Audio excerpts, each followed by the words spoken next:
Ouvrons notre Bible au livre de Néhémie 4. Néhémie 4. Affronter l'esprit de Sanballat et Tobia. Affronter l'esprit de Sanballat et Tobia. Sanballat et Tobia. Et Geshem et Ashdod. Néhémie 4, versets 1 à 6. L'opposition de Sanballat, Tobia, les Arabes et d'autres. Verset 1. Le nom Sanballat, le Horonite, était Sanballat premier en hébreu. En araméen néo-assyrien, c'était Sinumbalit, le nom ceci provenant du nom du dieu sumérien de la lune appelé Sin, et signifiant Sin a engendré Sinumbalit.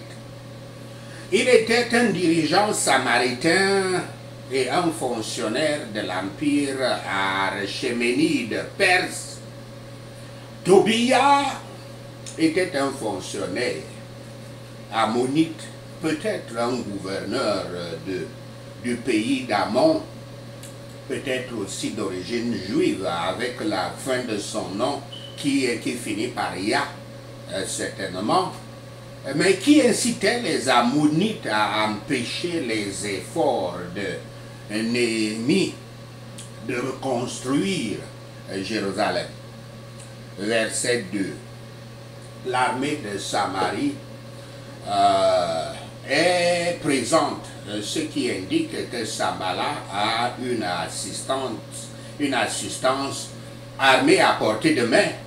Et pourtant, il ne peut guère en profiter parce que Néhémie a la permission officielle du roi Artaxerxès Ier, ce qui frustrait sûrement Sanballat. Verset 3. N'étant pas à mesure d'utiliser la force militaire contre le peuple de Yahweh, Sanballat se tourne vers la moquerie. La remarque du renard, la remarque de Tobia est dite en référence à des murs qui sont sans aucun doute épais et capables de résister à une force militaire. Versets 4 à 5, notez que Néhémie n'envoie pas de réponse aux moqueurs, mais se tourne plutôt vers le Père Yahweh. La prière de Néhémie est une prière pour la justice contre le péché. En tant que telle, c'est une prière pour que Yahweh agisse. Néhémie ne prétend pas prendre la vengeance entre ses mains. Il la confie à Yahweh. Ce ne sont pas des ennemis personnels, mais des ennemis du royaume de Yahweh. Il n'y a aucune indication cependant que Sanballat, Tobia, les Arabes, Geshem ou les Asdodiens où leurs hommes cherchent la repentance.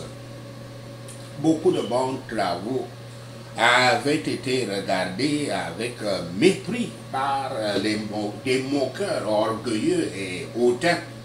Ceux qui sont en désaccord avec presque tout ils s'uniront dans la persécution. Néhémie ne répondit pas à ces fous selon leur folie, mais il leva les yeux vers Yahweh par la prière. Le peuple de Dieu a souvent été un peuple méprisé, mais Yahweh entend tous les affronts qu'on lui inflige, et c'est leur réconfort pour lui qu'il fasse ainsi. Néhémie avait des raisons de penser que les cœurs de ces pécheurs étaient désespérément endurcis, sinon ils n'auraient pas prié pour que leurs péchés ne soient jamais effacés. Un bon travail se passe bien. Un bon travail se passe bien quand les gens y pensent. les reproches des ennemis devraient nous rendre à notre devoir et non pas nous détourner de notre devoir. Néhémie 4, versets 7 à 15. Les desseins des adversaires. Versets 7 à 9. De 4 directions, les constructeurs sont entourés par les ennemis.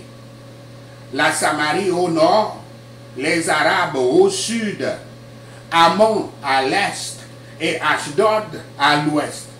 Samala était en colère, mais maintenant, lui et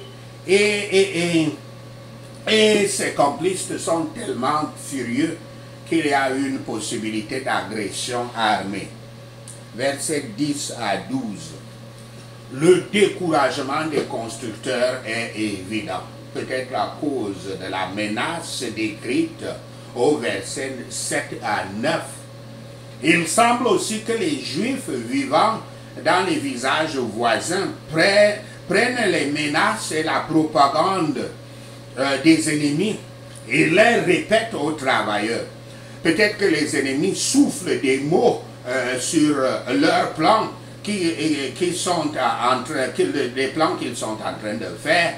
Et alors ces Juifs viennent à Jérusalem et répètent ces rumeurs. Tout est destiné à démoraliser les travailleurs. Le mauvais travail est ce que visent les méchants. Et ils se promettent de réussir en cela. Mais le bon travail est l'œuvre de Yahweh et il prospérera. Yahweh a de nombreuses façons de mettre en lumière et ainsi de réduire à néant les desseins et les plans des ennemis de son Église. Si nos ennemis ne peuvent pas nous effrayer du devoir ou nous tromper dans le péché, ils ne peuvent pas nous blesser, nous faire du mal. Néhémie s'est mis, lui et sa cause, sous la protection divine. C'était la manière de ce bon homme, de cet homme bon, et devrait être notre propre chemin. Tous ses soucis, tous ses chagrins, toutes ses craintes, il les répand devant Yahweh en prière. Avant qu'il utilisât tout moyen, il faisait sa prière à Yahweh. Après avoir prié, il plaça donc une garde contre l'ennemi. Ceci est important. Après avoir prié, il organisa la garde. Si nous pensons nous sécuriser par la prière seulement, sans surveillance, sans prendre des précautions, nous sommes paresseux et nous sommes en train de tenter Yahweh. Si par vigilance donc, mais si par vigilance, c'est-à-dire nous prenons ces précautions, sans faire de prière, nous serions orgueilleux et minimiserons, nous serions en train de minimiser Yahweh. De toute façon, les deux façons, nous perdons sa protection. Si nous voulons tenter, vous voulez tenter Yahweh dans vos prières, au lieu de croire en lui, il ne fera rien pour vous. Il n'est pas là pour essayer de prouver ses pouvoirs ou bien ses capacités à quiconque. Le soin pris par Yahweh pour notre sécurité devrait nous encourager et nous engager et nous encourager à continuer avec vigueur dans notre devoir. Dès qu'un danger est passé, retournons à notre travail et faisons confiance à Yahweh une autre fois. Néhémie 4, versets 16 à 23. Les précautions de Néhémie, versets 16 à 19. Dans le schéma de construction révisé, il semble y avoir plusieurs groupes de travailleurs. Certains sont des gardes permanents, certains servent de porteurs de charges qui portent leurs charges et aussi leurs armes en même temps. Puis il y a les constructeurs, chacun avec son épée à son côté. Enfin, il y a un système d'alarme en place. Versets 20 à 23. L'affirmation de Néhémie, selon laquelle Yahweh se battrait pour lui et pour son peuple, révèle la confiance qui sous-tend leur labeur. Et avec ce rappel, le mur continue de monter. Les va-et-vient sont abolis et les gens sont constamment sur leur garde. Les circonstances exceptionnellement périlleuses appellent des mesures inhabituelles pour l'avenir immédiat. Nous devons donc toujours rester sur nos gardes contre les ennemis spirituels et ne pas nous attendre à ce que notre guerre soit terminée tant que le travail n'est pas terminé. La parole de Dieu est l'épée du Saint-Esprit que nous devrions toujours avoir à portée de main et ne jamais avoir à chercher, ni dans nos œuvres, ni dans nos conflits en tant que disciples du Christ. Chaque fidèle disciple du Christ est à la fois un travailleur et un soldat, travaillant d'une main et combattant avec l'autre. Un bon travail est susceptible de continuer avec succès quand ceux qui y travaillent en font leur affaire, leur occupation. Satan craint d'attaquer les disciples du Christ qui sont vigilants. Ou s'ils sont attaqués, Yahweh se bat pour eux.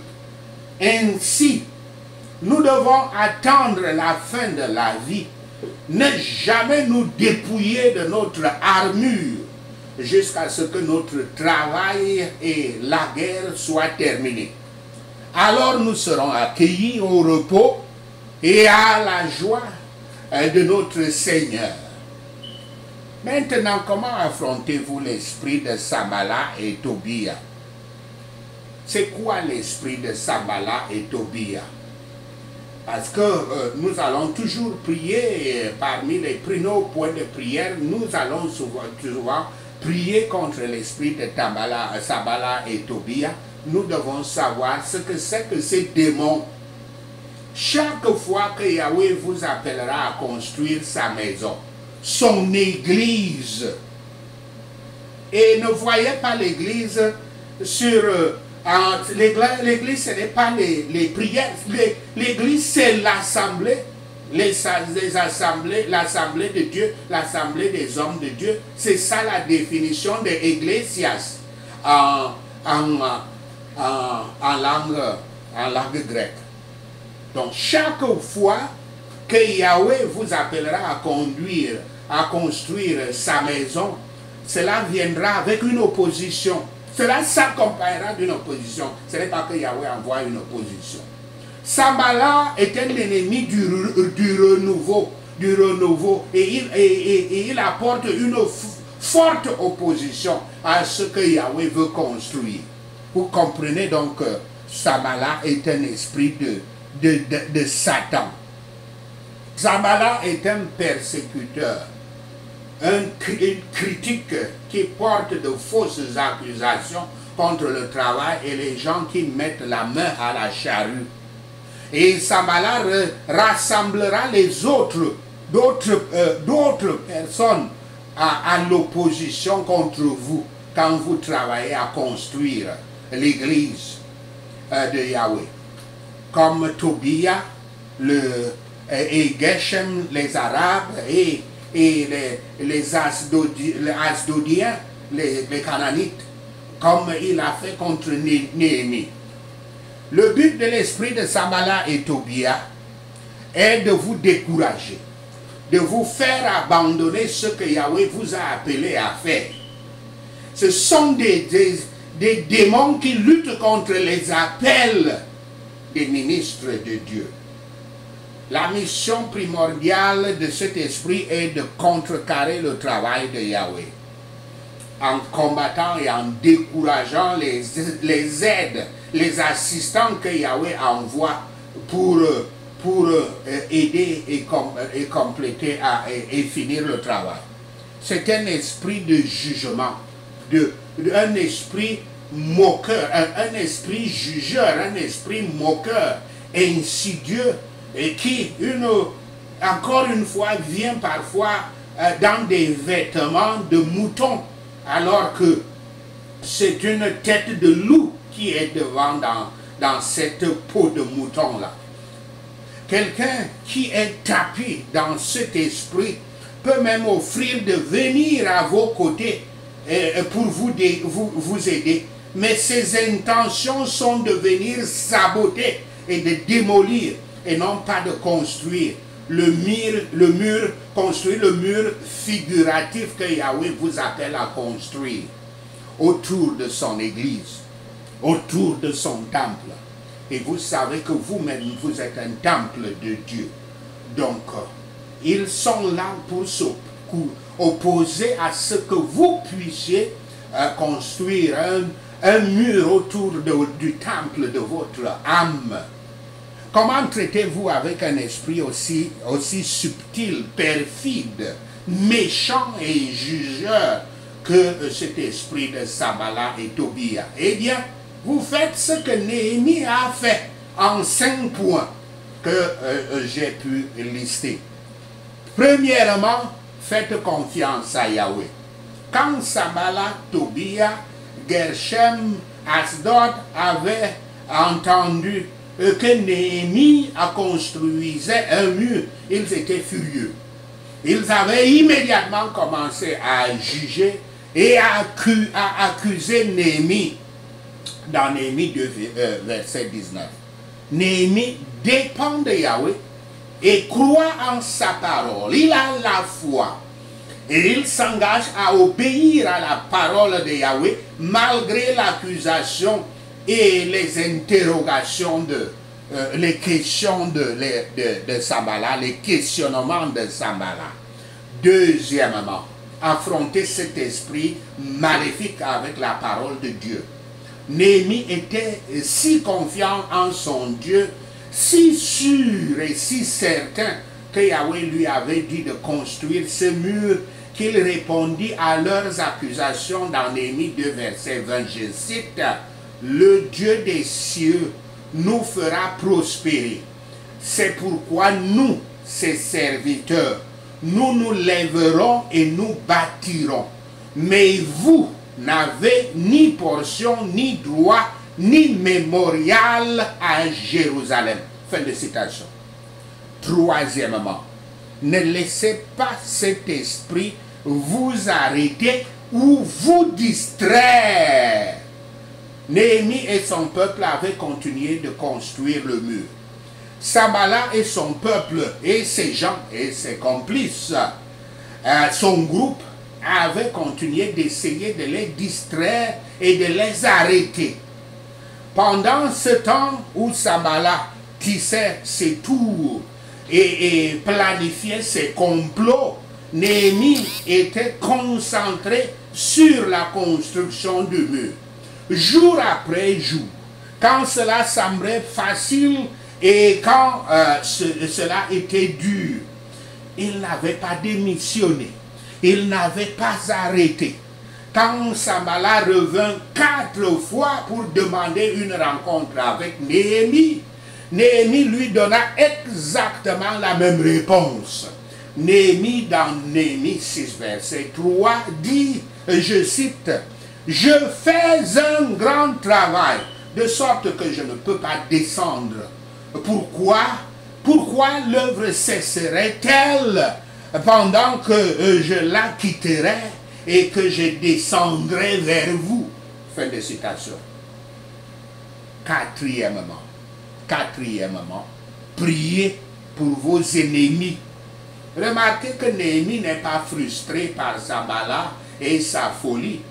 Il ne s'est pas mis dans le pétrin et n'est pas parti vers lui pour se disputer, jurer, soulever les poings et invoquer l'enfer sur lui. Il n'a pas fait tout cela. Il est resté concentré sur sa mission donnée par Yahweh. Et il a mis Sambala dans les mains. Il a placé Sambala. Il a remis Sambala dans les mains de Yahweh en priant. Néhémie a prié au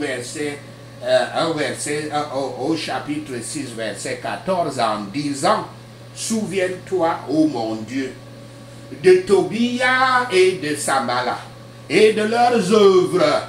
Souviens-toi aussi de Noadia, la prophétesse, et des autres prophètes qui cherchaient à m'effrayer. Fin de citation. Cinquièmement, n'arrêtez pas de construire le mur.